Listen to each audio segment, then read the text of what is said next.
My dear friends, माई जज्बा में आपका स्वागत है। मित्रों, आज हम लोग इस वीडियो के माध्यम से क्वाड्रेटिक इक्वेशन यानी द्विघात समीकरण के रूट ज्ञात करना सीखेंगे, मूल ज्ञात करना सीखेंगे, शून्यक भी कहते हैं, जीरोज ज्ञात करना सीखेंगे। ये जो आप देख रहे हैं ये 4 क्वाड्रेटिक इक्वेशन मैंने यहाँ पे दिया है और यहाँ विदिन 10 सेकेंड में कैसे हम लोग इसका रूट ज्ञात कर सकते हैं, मूल ज्ञात कर सकते हैं, ये हम लोग सीखेंगे। हम लोग जानते हैं 10th क्लास में आप लोग पढ़े होंगे या इंटर में पढ़े होंगे general form of quadratic equation. ये जो देख रहे हैं ax² plus bx plus c equal to 0, यह क्वाड्रेटिक इक्वेशन यानी द्विघात समीकरण का सामान्य रूप है। यहाँ 4 प्रकार के साइन हो सकते हैं, इसलिए हमने यहाँ पे क्वाड्रेटिक इक्वेशन के 4 सामान्य रूप यहाँ पे दिया है। जैसे यहाँ पे प्लस हो सकता है और यहाँ पर प्लस हो सकता है, यहाँ माइनस हो सकता है और यहाँ भी माइनस हो सकता है, यहाँ प्लस और यहाँ माइनस और यहाँ माइनस और यहाँ प्लस हो सकता है। चूँकि कॉम्पिटिटिव एग्जाम में इस तरह के प्रश्न पूछे जाते हैं तो विदिन 10 सेकेंड के अंतर्गत हम लोग कैसे इसे सॉल्व कर सकते हैं ये हम लोग सीखेंगे। ओके, और एक और भी बात है कि यदि सामान्य रूप से जो जनरल जो विधि है उस तरीका से यदि हम लोग बनाना जानते हैं तभी हमारे पास ट्रिक रह पाता है। ओके, ये जो a देख रहे हैं वो x² का गुणांक है यानी कि कोफिशिएंट है, और ये जो b देख रहे हैं वो x का गुणांक है यानी कि कोफिशिएंट है, और ये जो c देख रहे हैं वो कांस्टेंट है यानी कि अचर पद है। जैसे कि हम लोग सीख चुके हैं, जैसे मान लीजिए यहाँ पे लिखा गया है 4x² plus 5x plus 3 equal to 0। तो ये जो 4 देख रहे हैं ये वो x² का कोफिशिएंट है, और ये जो 5 है वो x का कोफिशिएंट है यानी कि गुणांक है, और ये जो 3 देख रहे हैं इसे कांस्टेंट यानी अचर पद कहते हैं। और इस तरह से यदि मान लीजिए कि यदि क्वाड्रेटिक इक्वेशन ऐसे लिख दिया गया 5x प्लस 4x² प्लस 3, तो सबसे पहले हम इसे सामान्य रूप में लाएंगे यानी कि 4x² को पहले लिखेंगे, फिर लिखेंगे हम लोग 5x और फिर लिखेंगे 3 इक्वल टू 0, तब इसे हम लोग सॉल्व करेंगे। ओके, जहाँ तक मुझे उम्मीद है कि आप लोग जरूर समझ गए होंगे। ये साइन देख रहे हैं, यहाँ दोनों, यहाँ भी प्लस और यहाँ भी प्लस हो सकता है, यहाँ माइनस हो सकता है, यहाँ प्लस यहाँ माइनस और यहाँ प्लस हो सकता है। सबसे पहले हम लोग किस प्रकार से क्वाड्रेटिक इक्वेशन को सॉल्व करेंगे, इसके लिए पहले हम लोग सामान्य विधि के बारे में अध्ययन करेंगे और तत्पश्चात हम लोग ट्रिक्स के माध्यम से इसे सॉल्व करना सीखेंगे। ओके, पहला क्वेश्चन है हम लोगों का 2x² plus 11x plus 12 equal to 0। इसका हमें रूट्स ज्ञात करना है, शून्यक ज्ञात करना है, सॉल्यूशन ज्ञात करना है। तो किस प्रकार से हम लोग ज्ञात करेंगे, पहला तो आप ये जानिए, ये जो कांस्टेंट देख रहे हैं, अचर पद देख रहे हैं, इसमें और ये जो x² का जो ये कोफिशिएंट है इसमें हम लोग मल्टीप्लाई करते हैं। जो सामान्य नियम है, जो सामान्य विधि है उसके द्वारा, पहले हम लोग जनरल विधि के द्वारा देखेंगे। तो इस विधि को हम लोग कहते हैं फैक्टराइजेशन मेथड यानी कि गुणनखंड विधि। तो गुणनखंड विधि के द्वारा हम लोग सबसे पहले इसे सॉल्व करेंगे, इसका रूट ज्ञात करेंगे। तो उस तरह से हम लोग क्या करते हैं, तो सबसे पहले हम लोग इसमें और इसमें मल्टीप्लाई करते हैं, और यदि आप 12 में और 2 में मल्टीप्लाई करेंगे तो आपका हो जाएगा 24 हो जाएगा, यानी 24 हो जाएगा। समझ लिए ना आप, इसमें और इसमें मल्टीप्लाई करेंगे, इसलिए मैंने यहाँ पे लिख दिया 12 × 2 इक्वल टू 24। अब करते क्या है कि हम ऐसी 2 संख्याएं खोजते हैं जिसमें मल्टीप्लाई करें तो 24 आ जाए और दोनों को जोड़ दें तो 11 आ जाए। ओके, घटाने की बात यहाँ पे नहीं किया जा रहा है। क्यों? इसलिए कि जब 2 में और 12 में मल्टीप्लाई करेंगे तो ये आपको पॉजिटिव आया है, धनात्मक आया है। तो जब यहाँ पे धनात्मक आएगा तब हम ऐसी 2 संख्याएं खोजेंगे कि जिनमें मल्टीप्लाई कर दूं तो 24 आ जाए और जोड़ दूं यदि तो 11 आ जाए। और यदि यहाँ पे माइनस आता तो हम 2 ऐसी संख्याएं खोजते हैं कि दोनों में मल्टीप्लाई कर दे तो 24 आ जाए और सब्ट्रैक्ट कर दे यानी घटा दे तो 11 आ जाए। ये 2 ही मार्केबल बात है और यही फैक्टराइजेशन मेथड है, और इसी के माध्यम से आप लोग 10th क्लास में या इंटर में पढ़े होंगे। तो 2 ऐसी संख्या कौन सी है, तो आप जानते हैं कि 7 है, 8 है और 3 है। ये पता है आपको, 8 में और 3 में मल्टीप्लाई करेंगे तो 24 आ जाएगा, और 8 को और 3 को जोड़ देंगे तो कितना हो जाएगा, 11 हो जाएगा। इसलिए हम लोग क्या करते हैं इसको कि इस तरह से साइन देते हैं और यहाँ पे लिखते हैं 2x², और ये जो 11x है इसके जगह पे हम लोग लिखते हैं 8x प्लस 3x, और ये प्लस हो गया हमारा 12 इक्वल टू 0। ओके, समझ रहे हैं, इसे हम लोग कहते हैं गुणनखंड विधि, यानी हम यहाँ पे गुणनखंड निकालना सीख रहे हैं। तो यहाँ दोनों में देख रहे हैं कि क्या कॉमन है। कॉमन की बात आप लोग समझ रहे होंगे, इसे मैं तोड़ करके आपको समझा देता हूँ। 2x² है तो 2 इंटू एक्स इस तरह से आप तोड़ सकते हैं, और 8x को आप लिख सकते हैं 2 दूना के 4, 4 दूना के 8 इंटू एक्स, प्लस 3x को आप लिख सकते हैं 3 इंटू एक्स, और प्लस ये जो 12 देख रहे हैं आप इसे लिख सकते हैं 2 इंटू 3। ओके, इस तरह से कर सकते हैं। अब ये दो पदों में आप कॉमन क्या देख रहे हैं, दोनों में क्या चीज़ है, तो 2 यहाँ पर भी है और 2 यहाँ पर भी है। जहाँ तक से मुझे उम्मीद है कि आप जानते भी होंगे, लेकिन बहुत सारे बच्चे नहीं जानते होंगे, इसलिए मैंने पहले जनरल फॉर्म से बता रहा हूँ, इसके बाद मैं आपको ट्रिक्स बताऊँगा, ये ज़रूरी है। और यहाँ पर भी x है और यहाँ पर भी x है, तो इस प्रकार से 2x हमारा कॉमन हो गया। तो यहाँ पे क्या बचा, x बचा, प्लस यहाँ पे क्या बचा, 2 में 2 से मल्टीप्लाई करेंगे तो 4 बचेगा। यहाँ पर फिर प्लस, यहाँ दोनों में देख लीजिए कि क्या कॉमन है, 3 यहाँ है और 3 यहाँ है, x यहाँ है लेकिन x यहाँ नहीं है, इसलिए हमारा यहाँ पे 3 कॉमन हो गया। तो यहाँ पे बचा x और ये प्लस 2 बच गया, तो 2 में 2 से मल्टीप्लाई किया तो 4 हो गया। इस प्रकार से हम देख रहे हैं कि x + 4 और x + 4 यहाँ पर भी क्या है, कॉमन है। तो एक बार और हम यहाँ पे कॉमन करते हैं, तो x + 4 और इंटू यहाँ पर बच गया 2x + 3 = 0। ओके, अब हम जानते हैं कि जब दो संख्याओं में मल्टीप्लाई किया जाता है वो 0 आता है, तो या तो 0 में 0 से मल्टीप्लाई करो तो 0 आए, या 0 में किसी संख्या से मल्टीप्लाई करें तो 0 आए।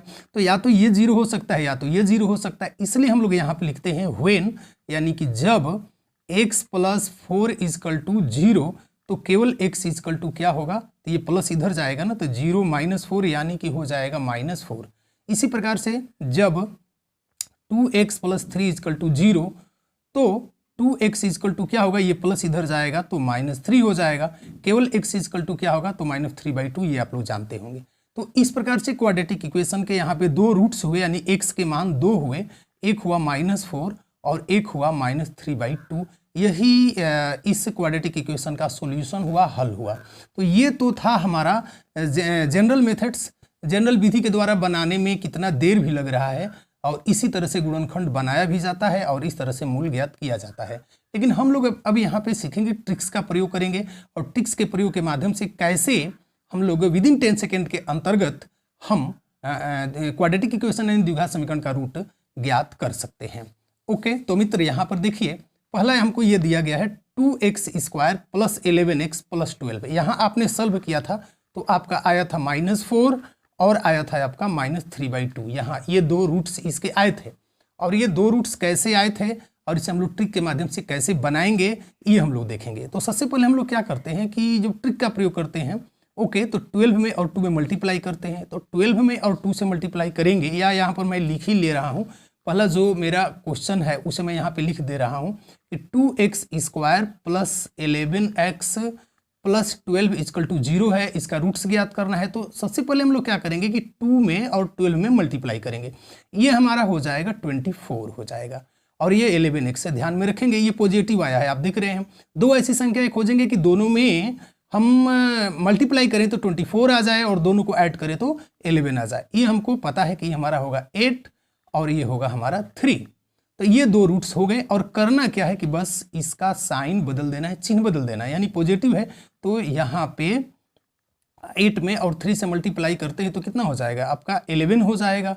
ओके, तो यहाँ पे साइन क्या करना है, बदल देना है। तो यहाँ पर प्लस है तो यहाँ पर माइनस, और यहाँ पर प्लस है तो यहाँ पर माइनस। ओके, एक बार और समझ लीजिए, 2 में और 12 में मल्टीप्लाई करेंगे 24 आएगा। दो ऐसी संख्या खोजें कि दोनों में मल्टीप्लाई करें तो 24 आ जाए, दोनों को जोड़ दें तो 11 आ जाए। ये हमारा हुआ 8 और 3, 8 में 3 से मल्टीप्लाई करेंगे 24 आएगा, 8 और 3 को जोड़ देंगे तो 11 हो जाएगा।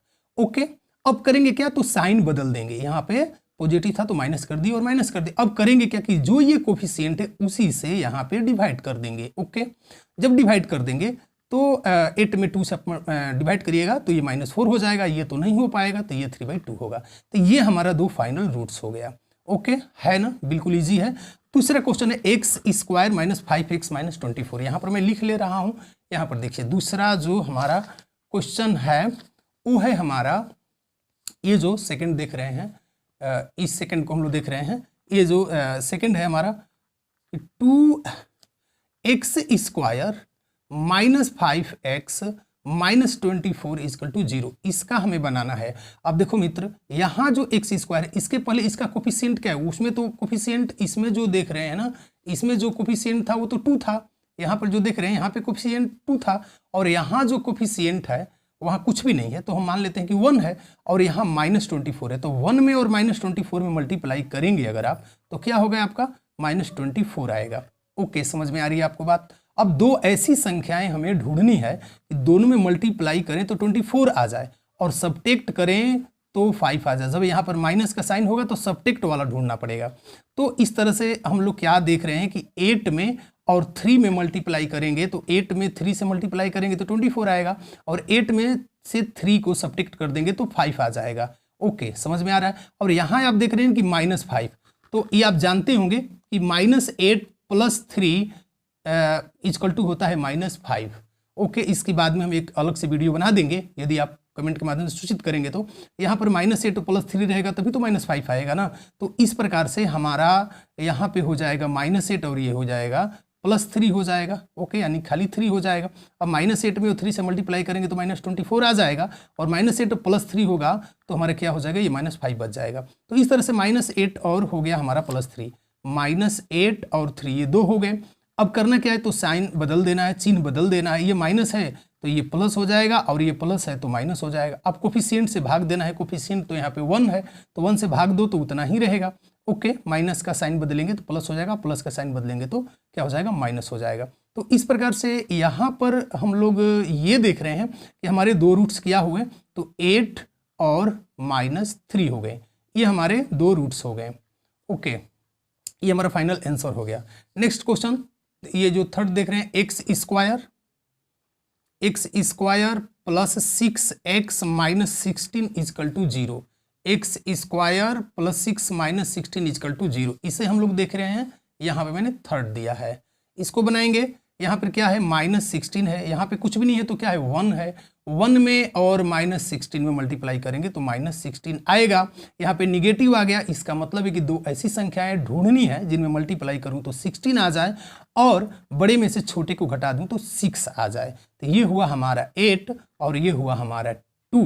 8 में 2 से मल्टीप्लाई करेंगे तो 16 आएगा। चूंकि यहाँ पे प्लस है इसलिए बड़ी संख्या को प्लस रखना है, छोटी संख्या को निगेटिव रखना है। ओके, ये हो गया, हमारे 2 रूट्स हो गए। अब करना क्या है हम लोगों को कि इनका साइन क्या करना है, चेंज कर देना है। तो ये प्लस है ना, तो ये हो जाएगा -8 और ये जो माइनस है वो हो जाएगा, क्या हो जाएगा हमारा, +2। तो ये 2 रूट्स हो जाएंगे, ये 2 रूट्स हो जाएंगे इस क्वाड्रेटिक इक्वेशन के। तो है बड़ी आसान, यदि आप मेहनत कर लेंगे, सिद्ध कर लेंगे तो विदिन 10 सेकेंड में आप इसे जरूर सॉल्व कर लेंगे। मैं बता रहा हूँ इसलिए देर लग रहा है। अब इसके बाद में हमारा चौथा हमारा क्वेश्चन है, चौथा है x² - x + 12 = 0। ये 4 क्वेश्चन यहाँ पर है, x² - x + 12 = 0। अब करेंगे क्या हम लोग, ओके, यहाँ हम लोग ये देख रहे हैं कि यदि हम 12 में और यदि यहाँ पे 1 है तो मल्टीप्लाई करेंगे तो ये तो +12 आएगा। इसका मतलब है कि 2 ऐसी संख्याएं बतानी है। ओके, यहाँ पे कुछ भी नहीं है तो क्या है, 1 है। तो यानी हमको 2 ऐसी संख्या बतानी है कि दोनों में मल्टीप्लाई करें तो 12 आ जाए और दोनों को जोड़ दें। ओके, दोनों को जोड़ दें तो क्या आ जाए हमारा, तो दोनों को जोड़ दें तो हमारा यहाँ पे 1 आ जाए। ओके, यहाँ पे थोड़ी सी गलत लग रही है, ऐसा कोई भी संख्या नहीं है कि दोनों में मल्टीप्लाई करें तो 12 आ जाए और दोनों को जोड़ दे तो 1 आ जाए। इसका मतलब है कि यहाँ पर माइनस का साइन है। ओके, तो -12 में और 1 में मल्टीप्लाई करते हैं तो -12 आता है। तो 2 ऐसी संख्याएं बतानी है कि दोनों में मल्टीप्लाई करें तो -12 आ जाए और सब्ट्रैक्ट कर दें, घटा दे तो 1 आ जाए। तो ये हुआ हमारा 4 और 3। 4 में 3 से मल्टीप्लाई करेंगे तो 12 आएगा, 4 में से 3 को सब्ट्रैक्ट करेंगे तो 1 आएगा। ये जो यहाँ पे जो साइन होता है वहाँ पर बड़ी संख्या का साइन होता है और ठीक इसका अपोजिट साइन यहाँ पे होता है, यानी कि प्लस होता है। तो ये हो गया हमारा -4 और ये हो गया हमारा +3। तो आप क्या करना है, क्या है, तो साइन को चेंज कर देना है। तो ये माइनस है तो यहाँ पर हो जाएगा 4 और यहाँ पे +3 है तो ये हो जाएगा हमारा -3। ये 2 रूट हो जाएंगे। ओके, ये -4 है और ये +3 है, समझ लिए होंगे आप लोग। अब फाइनल जो आंसर लिखना है तो इनके साइन बदल देना है। ये माइनस है तो प्लस हो गया और ये प्लस है तो माइनस हो गया। तो ये 2 हमारा आंसर हो गया। मित्रों, ये वीडियो आप लोगों को कैसा लगा मुझे कमेंट के माध्यम से ज़रूर सूचित कीजिएगा और इसी तरह के हम वीडियो आपको लेकर के आते रहते हैं। तो यदि हमारा ये क्वाड्रेटिक इक्वेशन का ये वीडियो यदि पसंद आई हो और यदि आप हमारे चैनल पर नए हैं तो प्लीज़ हमारे चैनल को आप सब्सक्राइब करें, लाइक ज़रूर करें, अपने मित्रों में शेयर ज़रूर करें और कमेंट के माध्यम से सूचित करें कि मैं और भी आपके लिए क्या कर सकता हूं। साथ ही साथ आप लोगों को बीएसएफ के इंटर स्तरीय जो आरओ और आरएम का एग्ज़ाम होने जा रहा है उसके लिए भी हम प्रतिदिन आपको वीडियो उपलब्ध कराने वाले हैं। सो बस आज इतना ही। Thanks for watching my videos.